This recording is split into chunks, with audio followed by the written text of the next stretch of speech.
This is Nick Nielsen, Mad Scientist of Muscle. Now, this is a good variation of the handstand push-up. If you're familiar with that, you know it's basically a handstand doing a push-up. You can do this hands on the floor, freestanding, hands up on parallettes, which gives you a bit greater range of motion. This variation is of a Pike Handstand push-up. Now, normally when you're doing that exercise, your feet are elevated, your hands are on the floor, and your range of motion is shorter. But I'll show you a little quick here. Because your feet are elevated, you're not taking the whole of your body weight up on the exercise as you're doing it. So that is done like this.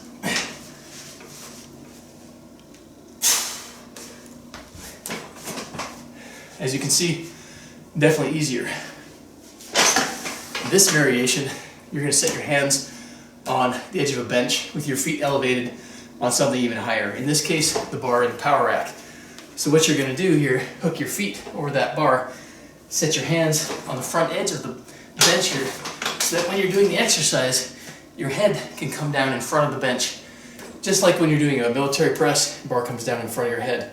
So this is the same exercise, just done with greater range of motion. All right, so here's what the exercise looks like. You definitely want to be well versed in the Pike Handstand push-up before you try this one with your hands on the front edge. It's a greater range of motion. It's definitely tougher, but it's very, very effective, and I think you're going to like it. So here's what it looks like.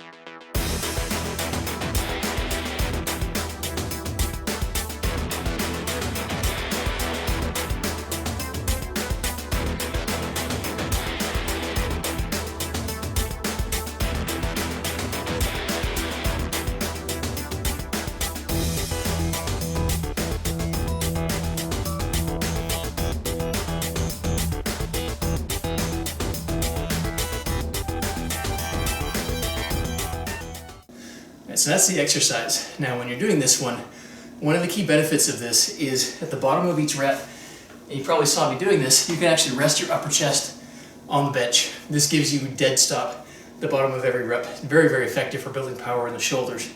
Another key point, as you're pushing yourself up, you want to actually push your upper body back. So bringing your upper arm kind of more in line, bringing in the rear delts.